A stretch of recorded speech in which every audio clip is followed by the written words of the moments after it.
Hello friends, welcome back again to stock market prince. इस channel पर आप सभी का फिर से एक बार स्वागत है।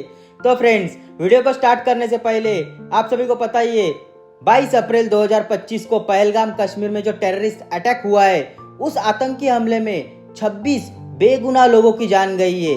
उन बेगुनाह लोगों को सबसे पहले श्रद्धांजलि अर्पित करते हैं और सरकार से ये भी गुजारिश करते हैं जो भी आतंकी उस हमले में शामिल थे, उन सभी आतंकी को एक एक करके कड़ी से कड़ी सजा दी जाए। तो फ्रेंड्स, इसी कारण से हमारे देश में फिलहाल आक्रोश का माहौल है और साथ ही साथ अगर हम इसे इंडियन स्टॉक मार्केट के नजरिए से देखें तो यहाँ पर भी अनिश्चितताएं बनी हुई है। आपने देखा ही होगा पिछले 5-6 दिन से स्टॉक मार्केट में काफी बड़ी गिरावट तो नहीं हुई, लेकिन काफी तेजी भी नहीं आई है। इससे हम ये समझ सकते हैं कि अभी तक स्टॉक मार्केट उस तरह से रिएक्ट नहीं किया हुआ है। आगे देखते आगे चलकर किस तरह का सिचुएशन बनता है और इंडिया और पाकिस्तान के बीच किस तरह का रिटेलिएशन होता है। पर हमारा स्टॉक मार्केट का फ्यूचर जो है वो इस कड़ी पे टिका हुआ है। तो चलिए आज के हमारे इस वीडियो को स्टार्ट कर लेते हैं। तो आज के हमारे इस वीडियो में हम 2 कंपनी के रिजल्ट को डिस्कस करेंगे, जहां पर दोनों ही कंपनी ने अपने मार्च 2025 क्वार्टर के रिजल्ट को डिक्लेयर किया हुआ है। इनमें से एक आईटी कंपनी है जो कि मिड कैप कंपनी है जिसका नाम है केपीआईटी टेक, और दूसरी कंपनी काफी ट्रेंडिंग कंपनी है, गोयनका ग्रुप की कंपनी है आरपीजी लाइफ साइंस कंपनी, जिस कंपनी के रिजल्ट को हमने हमारे चैनल पर पिछले क्वार्टर दिसंबर 2024 के रिजल्ट को भी डिस्कस किया हुआ है। तो चलिए उससे पहले आज के मार्केट क्लोजिंग को देख लेते हैं। तो अगर हम आज के मार्केट की क्लोजिंग की बात करें तो आप देख सकते हैं मेन इंडाइसेस यानी कि निफ्टी 50, सेंसेक्स 30 और बैंक निफ्टी तीनों ही इंडाइसेस लगभग फ्लैट क्लोज हुए हैं, जहां पर ना तेजी रही ना मंदी रही। लेकिन अगर हम अलग अलग ब्रॉडर इंडाइसेस की बात करें तो ब्रॉडर इंडाइसेस में काफी हलचल देखी गई और इंडिविजुअल शेयर्स भी काफी वॉलेटाइल रहे आज के दिन। अगर हम सबसे ज्यादा पॉजिटिव रहने वाले सेक्टर की बात करें तो आप देख सकते हैं Nifty IT, Nifty consumer durable, Nifty small cap 100, Nifty mid cap 100, ये चारों ही इंडाइसेस में 0.3 to 1.3% की तेजी बनी रही। आगे अगर हम बात करें तो Nifty infra, Nifty PSU bank, Nifty consumption, Nifty private bank, ये चारों ही इंडाइसेस फ्लैट या स्लाइटली नेगेटिव क्लोज हुए हैं। आगे अगर हम बात करें तो Nifty auto, Nifty FMCG, Nifty realty, Nifty financial services, ये सभी चारों इंडाइसेस 0.2 to 0.4% नेगेटिव क्लोज किए हुए हैं। और लास्टली आप देख सकते हैं Nifty commodities, Nifty health care, Nifty metal, Nifty pharma, इन चारों इंडाइसेस में 0.7 to 1% की मंदी बनी रही।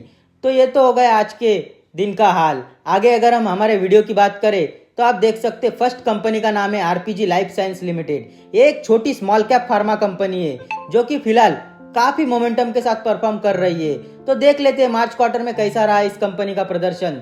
तो आप इमेज में देख सकते हैं 3600 करोड़ का मार्केट कैप है इस कंपनी का ओनली। आगे अगर हम पी रेशो देखें तो 30 का है और आरओई आरओसी काफी अच्छा है 26 और 33 का आप देख सकते हैं। अगर हम 3 साल का रिटर्न देखें इन्वेस्टर्स का तो 53% के साथ कंपाउंड हुआ है इन्वेस्टर्स का अमाउंट, और इस कंपनी ने काफी अच्छा रनअप दिखाया हुआ है। और अगर हम आगे सेल्स ग्रोथ की बात करें तो पिछले 5 साल में 12% के साथ सेल्स ग्रोथ दिखाया है कंपनी ने, और पिछले 5 साल में काफी अच्छा प्रदर्शन कंपनी के स्टॉक प्राइस ने किया हुआ है। तो ये तो हो गया कंपनी का ओवरव्यू। अब अगर हम रिजल्ट की बात करें तो आप देख सकते हैं मार्च क्वार्टर में कंपनी ने 143 करोड़ का सेल्स जनरेट किया हुआ है, जो कि पिछले साल इसी क्वार्टर में 127 करोड़ का था। फिर अगर हम ओपीएम देखें तो आप देख सकते हैं पिछले साल 16% का था, जो कि इस साल बढ़कर 18% का ओपीएम इस क्वार्टर में हो गया है। इसके बाद आप देख सकते हैं यहाँ पर एडजस्टमेंट है कंपनी के क्वार्टरली रिजल्ट में, जहां पर अदर इनकम 115 करोड़ का दिखाया हुआ है कंपनी ने, जिसके कारण आपको नेट प्रॉफिट में काफी बढ़ोतरी दिखाई दी होगी। 117 करोड़ का दिखाई दे रहा है नेट प्रॉफिट, एक्चुअल में वो सही नहीं है, फिर भी कंपनी ने काफी बढ़िया रिजल्ट डिक्लेयर किया हुआ है। आगे अगर हम प्रॉफिट एंड लॉस देखें कंपनी का तो आप देख सकते हैं सेल्स और नेट प्रॉफिट कंपनी का लगातार बढ़ते जा रहा है, जहां पर 2015-16 में कंपनी का नेट प्रॉफिट 12 करोड़ का था, वो अभी बढ़कर 183 करोड़ का हो चुका है। तो पिछले 10 साल में कंपनी ने काफी बढ़िया ग्रोथ दिखाया है नेट प्रॉफिट बेसिस पर। अगर हम पिछले 5 साल का सेल्स ग्रोथ देखें तो 12% का है, लेकिन कंपनी का प्रॉफिट पिछले 5 साल में 29% के हिसाब से बढ़ा है। और अगर स्टॉक प्राइस की बात करें तो आप देख सकते हैं पिछले 5 साल में 54% के साथ स्टॉक प्राइस बढ़ा है। तो ऐसी धुआंधार तेजी इन्वेस्टर्स को पिछले 5 साल में मिली है इस कंपनी में। और ओपीएम भी काफी बड़ा है कंपनी का। आगे अगर हम रिटर्न ऑन इक्विटी देखें तो आप देख सकते हैं पिछले 5 साल में 24% का रिटर्न ऑन इक्विटी है, जो कि काफी बढ़िया माना जाता है। फिर आप देख सकते आगे बैलेंस शीट कंपनी का काफी मजबूत दिखाई देता है, जहां पर कंपनी के इन्वेस्टमेंट भी बढ़ते जा रहे हैं, फिक्स असेट भी बढ़ते जा रहे हैं और रिजर्व भी बढ़ते जा रहे हैं, जो कि हमें एक स्ट्रांग बैलेंस शीट शो कर रहा है। साथ ही साथ कर्ज भी आप देख सकते हैं जीरो है, कंपनी के ऊपर कोई कर्जा नहीं है। और ऐसे स्मॉल कैप कंपनी आपके पोर्टफोलियो में जरूर होना चाहिए, लेकिन अभी के समय थोड़ी महंगी है कंपनी। आप देख सकते कंपनी का पी रेशो पिछले 5 साल में काफी बड़ा है, जहां पर मीडियन पी 21 का है और अभी स्टॉक 30 के आसपास पी पे कामकाज कर रहा है। यानी कि मार्केट ने इस कंपनी को थोड़ा ज्यादा वैल्यू देकर रखा है, अच्छा बैलेंस शीट, कैश फ्लो और ग्रोथ के चलते। फिर अगर हम शेयर होल्डिंग पैटर्न देखें तो आप देख सकते लगभग 73% कंपनी के ओनर ओन करते हैं कंपनी में हिस्सा, जो कि एक स्ट्रांग पॉजिटिव आउटलुक सेट करता है कंपनी के प्रति। फिर फॉरेन इन्वेस्टर 1.5% हिस्सा ओन करते हैं, डोमेस्टिक इन्वेस्टर 6% का हिस्सा ओन करते हैं और पब्लिक के पास लास्टली 19% का हिस्सा है। तो अभी के समय ये कंपनी काफी बढ़िया दिखाई दे रही है। देखते हैं आगे चलकर किस तरह का प्रदर्शन रहता है कंपनी का लॉन्ग टर्म में। तो चलिए फ्रेंड्स, अब हमारे दूसरे कंपनी की बात कर लेते हैं, जो कि एक मिड कैप कंपनी है। यह कंपनी भी एक स्मॉल कैप कंपनी थी, लेकिन पिछले 5 साल में काफी बढ़िया ग्रोथ इस कंपनी ने भी दिखाया हुआ है, जिसके कारण यह कंपनी अभी मिड कैप कंपनी बन चुकी है। इस कंपनी का नाम है केपीआईटी टेक्नोलॉजीज लिमिटेड। यह कंपनी एक सॉफ्टवेयर कंपनी है, या फिर आप इसे ऑटोमोबाइल सॉफ्टवेयर प्रोवाइड करने वाली कंपनी भी कह सकते हैं। अगर इस कंपनी का ओवरव्यू हम चेक करें तो आप देख सकते हैं मार्केट कैप लगभग 35,000 करोड़ का है, पी रेशो 41 का है और आरओसी आप देख सकते 33 और 40 का है, जो कि काफी लाजवाब है।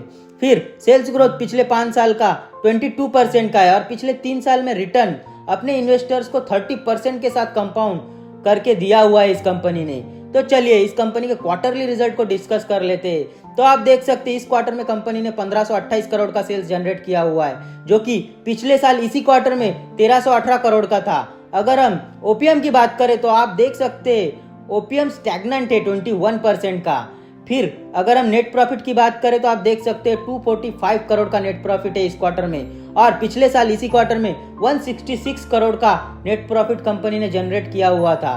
तो काफी बढ़िया growth year on year basis पर कंपनी ने दिखाया हुआ है। फिर अगर हम कंपनी का प्रॉफिट एंड लॉस देखें तो आप देख सकते हैं 55 करोड़ का प्रॉफिट जनरेट करती थी कंपनी 2019 में, जो कि अभी 2025 में बढ़कर 840 करोड़ रुपए का नेट प्रॉफिट हो चुका है। तो इस तरह का ग्रोथ कंपनी ने दिखाया हुआ है पिछले 5-6 साल में। आगे अगर हम बैलेंस शीट की बात करें तो आप देख सकते हैं कंपनी के बैलेंस शीट काफी एक्सपेंड करते जा रही है, जहां पर कंपनी के रिजर्व लगातार बढ़ते जा रहे हैं। बोरोइंग्स यानी कि डेट या कर्जा काफी कम है या ना के बराबर है, जहां पर आप देख सकते हैं 1600 करोड़ का बैलेंस शीट अभी 5000 करोड़ के आसपास का हो चुका है।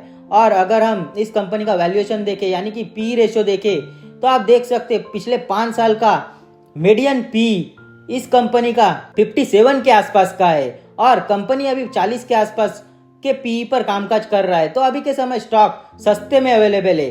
अगर हम इसे आरपीजी लाइफ साइंस इस कंपनी से कंपेयर करके चले तो on term of P ratio only.